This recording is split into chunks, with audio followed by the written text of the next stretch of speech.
रात को जानवरों ने नहीं सोने दिया, अब इन साली मक्खियों ने नहीं सोने दिया। साला अपना तो आतंक ही खत्म होता जा रहा है। ना कोई शिकार हाथ लग रहा है और ना कोई खजाना।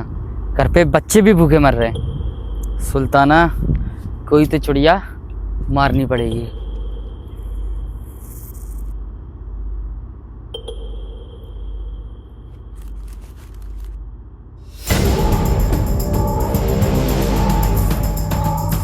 वाह यार, या अल्लाह, तूने तो इतनी जल्दी सुन ली।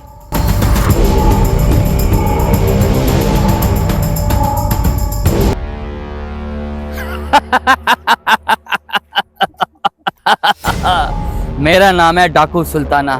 निकालो क्या क्या है तुम्हारे पास खजाना। और मुझे देख के अच्छे अच्छों का निकल जाता है पकाना।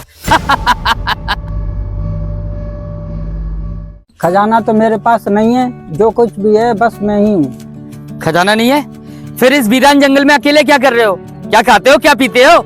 अल्लाह खिलाने वाला है, अपने बंदों की वही मदद करता है। मैं तो कुछ भी नहीं हूँ, न मेरे पास दौलत है न घर है। बड़ा ही अजीब आदमी है। चलो फिर मरने के लिए तैयार हो जाओ। अरे तुम्हारे सामने मौत खड़ी है और तुम्हें मौत से डर नहीं लगता? ऊपर से हंस रहे हो। मैं तो इसलिए हंस रहा हूँ कि मैंने जिंदगी भर अल्लाह की इबादत की, फिर भी अल्लाह हमें ऐसी मौत दे रहा है। तू अपना सोच, तूने जिंदगी भर गुनाह किए हैं, बेकसूर लोगों की जानें ली हैं, फिर सोच अल्लाह तुझे कैसी मौत देगा। बस वही सोच के मैं हंस रहा था।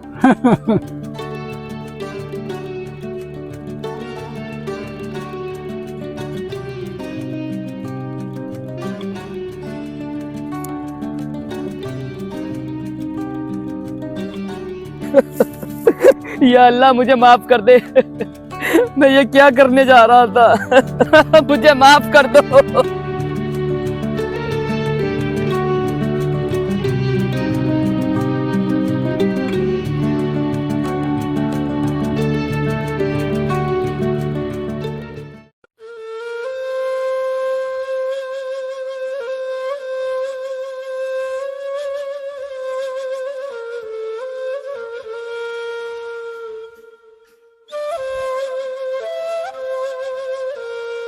आज मुझे पूरा 1 साल हो गया अपने गुनाहों से तौबा किए हुए।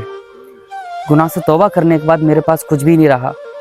ना मेरे पास पैसे हैं, ना घर पे खाने के लिए कुछ है मेरे पास। बीवी बच्चे घर पर भूख से तड़प रहे हैं और उनकी भूख मुझ पे बिल्कुल भी बर्दाश्त नहीं होती। मन करता है जहाँ से मैंने खत्म किया था वहीं वापस लौट जाऊं। ये तो सुल्ताना डाकू है। ये यहाँ क्या कर रहा है? बाबा ये तो सुल्ताना डाकू है ना? बेटा, उसने गलत काम छोड़ दिए हैं, अब वो नेक रास्ते पर निकल गया है। अच्छा, इसमें कुछ पैसे हैं दरगाह के, ये मैं यहाँ रख जाता हूँ।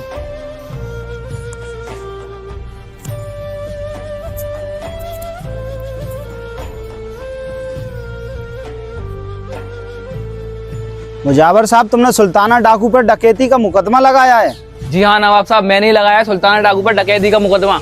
नवाब साहब, ये अच्छे लिबास पहनकर लोगों को लूट रहा है। गंदगी के कीड़ों, कितना भी मखमल के गद्दे में सुला लो पर रहेगा वो गंदगी में ही। तो बताओ सुल्ताना डाकू, दरगाह के पैसे तुम नहीं चुराए थे? नवाब साहब, मैंने चुराए नहीं थे, मैंने इजाजत से लिए हैं। किसकी इजाजत से लिए थे? जिनकी दरगाह के लिए ये पैसे इकट्ठे कर रहे थे, मैंने उन्हीं की इजाजत से पैसे लिए। जब मैं दुआ मांग रहा था तो कब्र अनवर से आवाज आई कि बेटा ये पैसे तू रख ले और अपनी सारी जरूरत को पूरा कर ले। अच्छा, तो ये बात है। मुजावर साहब, ये मुकदमा तभी आगे बढ़ेगा या तो आप इस बात से इनकार कर दो कि अल्लाह वाली कब्र में सुनते नहीं हैं। अगर वो सुनते हैं तो सुल्ताना डाकू बेकसूर है, क्योंकि उसने पूछ कर लिया है। अब बताइए इस बात पर क्या कहना चाहते हो? अगर मैंने बोला अल्लाह वाले नहीं सुनते तो हमारा धंधा बंद हो जाएगा। अब क्या करूँ, नवाब साहब ने मुझे फंसा दिया। नवाब साहब, मुझे लगता है सुल्ताना डाकू ठीक कह रहा है और मैं अपना मुकदमा वापस लेता हूँ। ठीक है, तो तुम दोनों सुल्ताना डाकू को छोड़ दो। नवाब साहब, आपका बहुत बहुत शुक्रिया।